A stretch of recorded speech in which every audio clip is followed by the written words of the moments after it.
Hello my dear friends, welcome to Belgrade.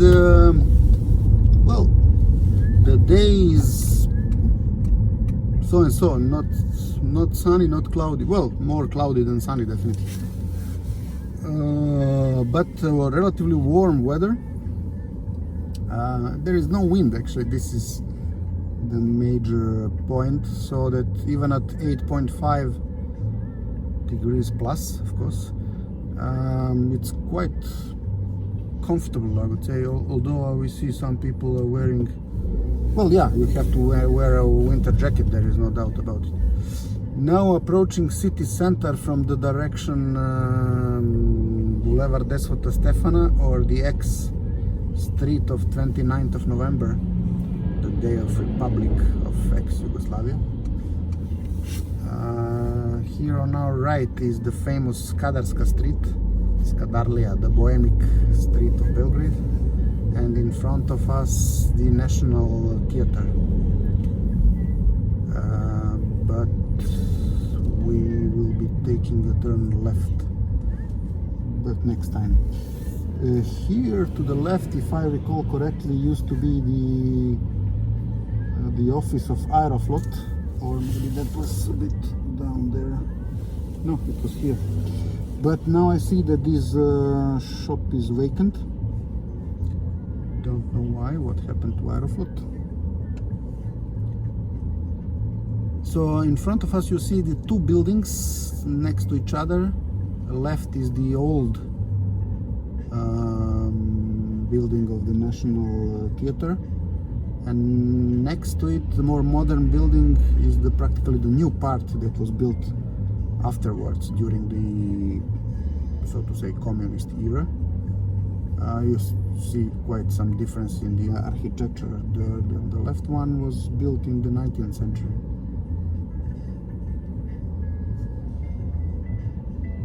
And the building right, on the right hand side from us, is the home of the military club, so to say, or the club of Gardists.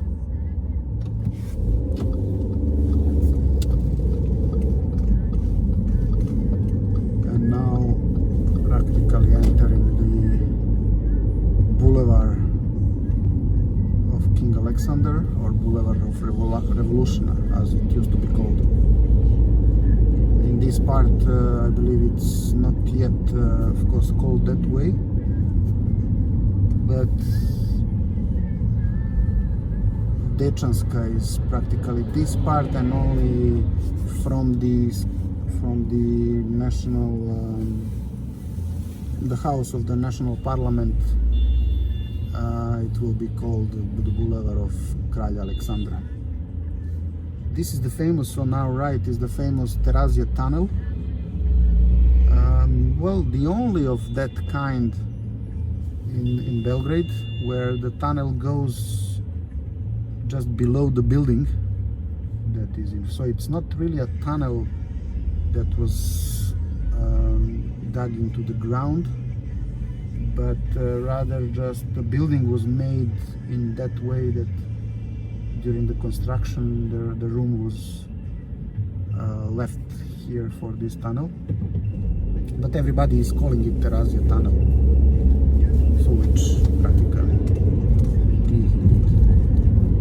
And now reaching the famous building of Dom Sindicata, or the home of syndicates.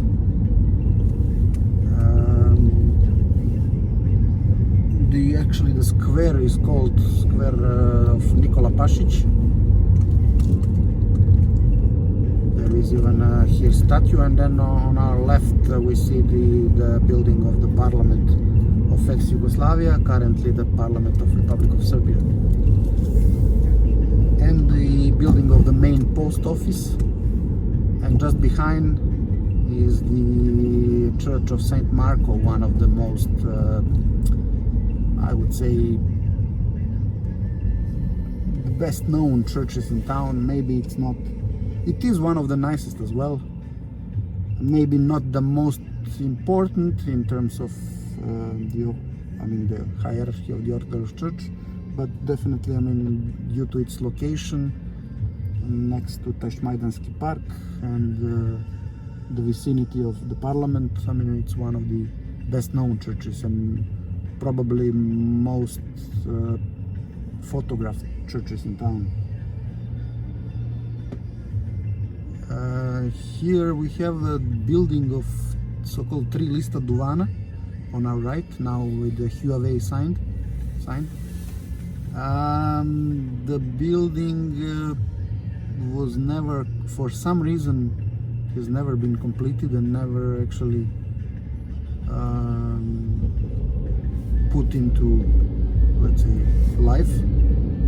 For the last 10 years it remains like this. From outside it looks like it was constructed completely, but obviously there was some problem, I presume with some licenses or something that does not allow it to get the usage license or usage permit. Usually it's due to some firefighting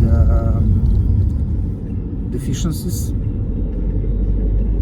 but it may not be the case, I'm not really sure. Although it's rather strange that such a modern building, recently built, remains vacant for more than 10 years now, since the construction has been completed. Or okay, let's say maybe not full 10, but 8 to 9 years. Now passing next to the Faculty of Law, one of the main cross sections with Belgradska Street, and the left is the Metropol Palace Hotel, one of the most iconic hotels in town, now under management of a Greek group. And to the left is the University Library, and then next to it, I mean, the technical faculties are starting, the architectural, electrotechnic, and construction, I believe.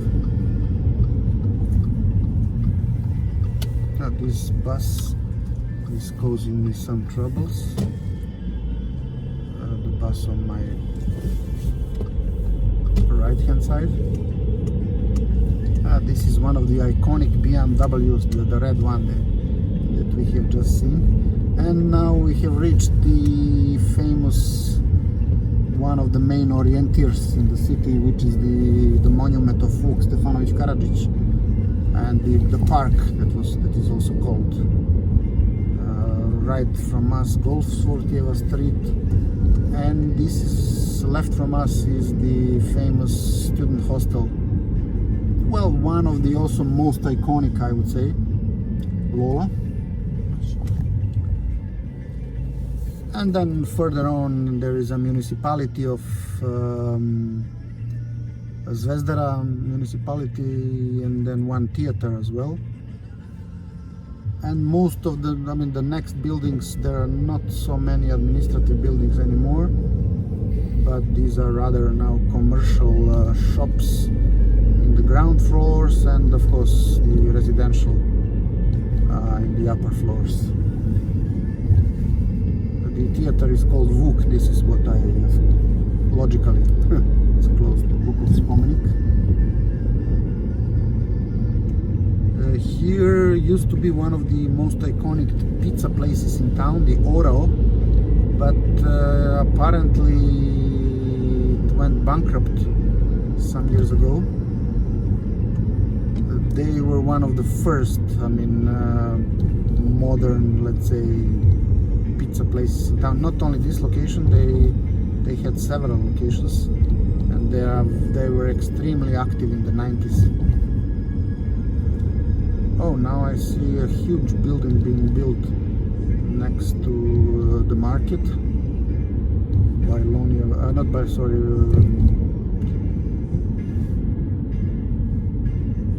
Djeram market. Sorry for Bailonia. We just been close to Bailonia 10 minutes ago.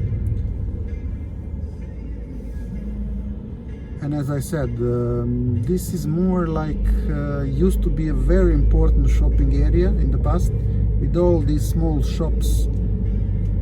It was literally, you could find anything you needed.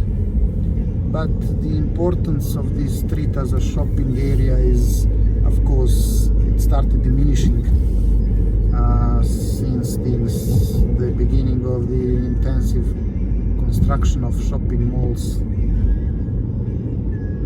and also with the new Belgrade open market, it also started diminishing.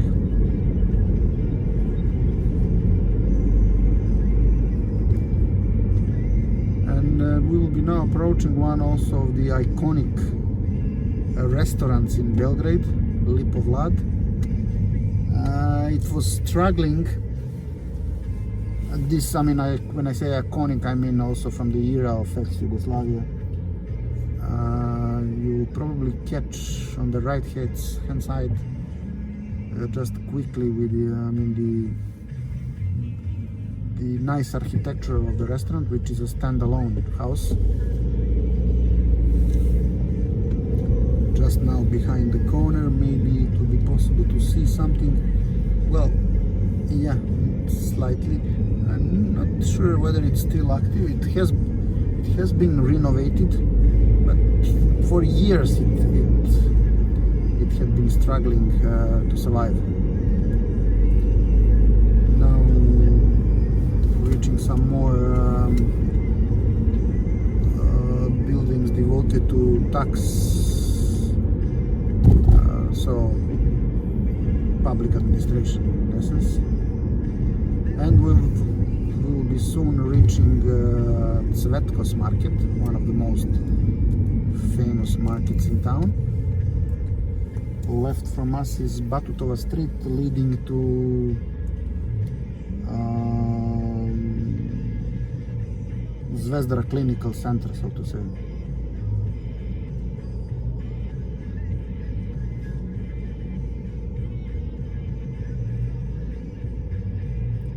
And in essence, reaching Celebcos Market is practically somehow we can say the border of the inner part of town. You will be also seeing the difference in the architecture once we reach Celebcos Market, and then beyond that it cannot be any more considered as the inner circle, but rather the second circle of the, I mean, urbanically speaking. And also this is next to Celebcos Market is also, this is one of also the indicators, is the bus station for all suburban buses. So one can say that the logic of the city transportation in Belgrade is that urban buses and other vehicles, trams, trolley buses, have either 1 or 2 digits. I mean, the numeration is such, and the suburban, they start with 3 digits. So this is the station on our left. Is a small station for the buses starting with, let's say, 30, if I recall correctly, 301, etc., etc. But however, as you will see, look at this guy. Oof. Never run after a lady and after a tram. This is the old saying. And now we see why. After trams for the ladies, it's a different story.